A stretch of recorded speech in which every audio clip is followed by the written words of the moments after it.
Hello मेरे दोस्त, आज मैं पढ़ाने जा रहा कंपाउंड इंटरेस्ट के बारे में। कंपाउंड इंटरेस्ट का जो क्वेश्चन इंस्टॉलमेंट से पूछा जाता है उसके बारे में हम डिस्कस करेंगे। जैसे मान लीजिए 2 ईयर्स का निकालना हो इंस्टॉलमेंट का क्वेश्चन, तो आप रेट दिया हो, मान लीजिए रेट 10%, तो 10% को हम फ्रैक्शन में कितना लिख सकते हैं? 1/10।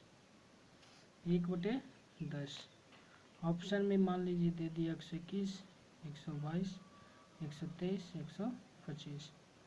इस तरह से 2 वर्ष का है तो 2 वर्ष के लिए क्या करेंगे? एक 10 लेंगे, एक इंक्रीजिंग होकर 11 होगा, फ्रैक्शन में 10, 1/10 तो इसके 11, 11/10। तो एक 11 का 10 का स्क्वायर 100 हो जाता है, 11 का स्क्वायर कितना हुआ? 21। तो इसका स्क्वायर देख लेंगे, डायरेक्ट आंसर टिक कर देंगे।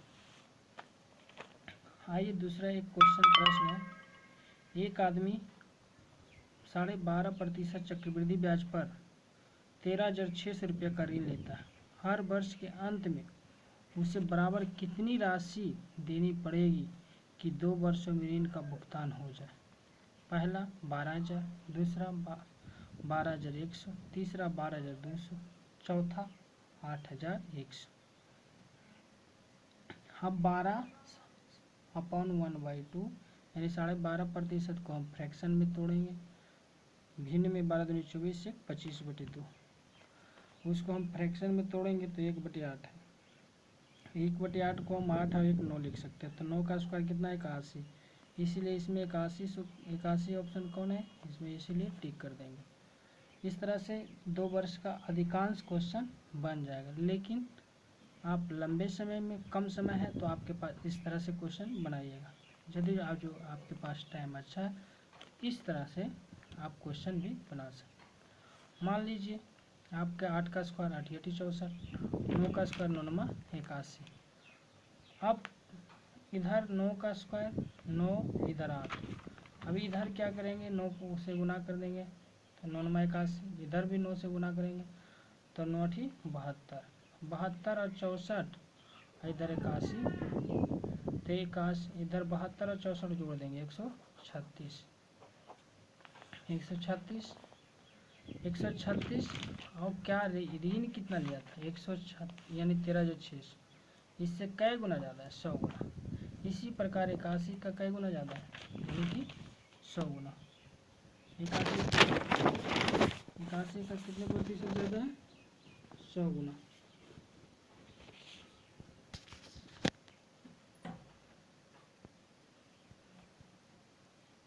इसी प्रकार प्रश्न संख्या 2 में एक आदमी 8% चक्रवृद्धि ब्याज पर 13,000 रुपये का ऋण लेता है। हर वर्ष के अंत में उसे बराबर कितनी राशि देनी पड़ेगी कि 2 वर्षों में ऋण का भुगतान हो जाए? जैसे इसका रेट कितना दिया? 8%। 8% को हम फ्रैक्शन में क्या लिख सकते हैं? 2/25। अब 2/25 लिखे, इसको हम क्या करेंगे? एक 25 से होगा, एक 27 से होगा, यानी एक लिखेंगे 25, एक 27। तो एक 25 का स्क्वायर कितना होता है? 625। एक 27, तो एक उस इधर लिखेंगे 25, इधर 27, तब 27 गुने 27 कितना होता है? 729। इधर भी 27 से गुना पड़ेंगे तो हो जाएगा 675, और प्लस 25 का स्क्वायर 625, 675, 625 कितना हुआ? 1300। 13,000 है, इसका कितना गुना? 10 गुना। इसी प्रकार 729 का कितना गुना? 10 गुना। 729 गुने 10, 7,290 रुपये। इसलिए आपका आंसर। इसी प्रकार आप 3 साल वाले भी इंस्टॉलमेंट का क्वेश्चन निकाल सकते हैं।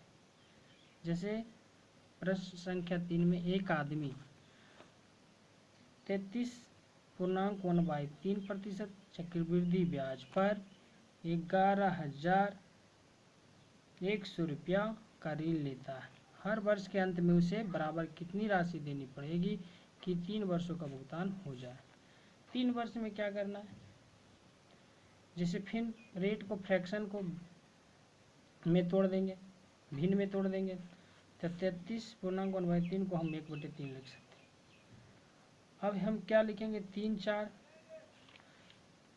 फिर 3 का स्क्वायर कितना था 9, और 4 का स्क्वायर कितना होता है 16। अब क्या करेंगे कि 3 को इधर 4 का स्क्वायर 16 हुआ, फिर इसी प्रकार इसको क्या करेंगे, इधर भी 3 का स्क्वायर, 3 का क्यूब 27, 4 का क्यूब 64। इस प्रकार हम क्या करेंगे, इसको 16 से गुना करेंगे, तो 16 से इधर भी गुना करना पड़ेगा, इधर 4 से गुना किए 16 48, 16 चौका 64 आ गया। इसको बराबर करना है, जैसे 16 64 64 लाना है, इसको 4 में गुना करेंगे, इसको 16 से गुना, तो इसको 16 से किए तो इसको भी 16 से करेंगे गुना, इसको 4 से गुना किए तो इसको भी 4 से गुना करेंगे, यानी इस तरह से हम इसको बराबर करना है। 64 64 64, इसे 16 48, इधर 9 चौक 36, फिर 9 27, यानी तो पहले ऑलरेडी 27 था। अभी इसको 48 36 27 को हम जोड़ेंगे तो कितना आएगा 111। 111 इससे इसका जो ऋण दिया था ब्याज ऋण 11,100 रुपया। इसी प्रकार 111 का कितना गुना 1000 गुना, उसी प्रकार 64 को 1000 गुना कितना हो जाएगा 64,000। आइए इसी प्रकार एक और प्रश्न है। एक धनराशि उधार ली गई है और 5% चक्रवृद्धि ब्याज की दर से 882 रुपये की 2 बराबर किस्तों में वापस उसका भुगतान किया गया। उधार ली गई धन क्या थी, अब धन पूछ दिया, तब इसमें रेट कितना दिया हुआ 5%। 5% को भिन्न में फ्रैक्शन में क्या लिख सकते हैं 1/20।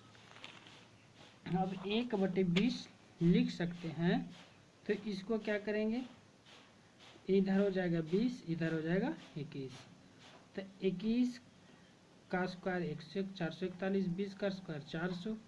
अब इसको 21 का 441 बराबर करना है, 21 से गुना करेंगे, इधर भी 21 से गुना, तो 21 से इधर गुना किए तो 420, इधर 400, तो 420 और 400 820, 820। अब देखेंगे 820 आया, अब कह रहा था बराबर किस्तों में, अब इधर आया 441 441 कितना आया टोटल कितना 882, पूछा कितना 2 बराबर किस्तों में, तो 2 बराबर किस्तों में 882 इधर भी आया, तो 441 इधर है, तो 441 का कितना गुना 882 2 गुना, तो इधर ना होकर 820 का भी 2 गुना कितना होगा 1640 रुपया।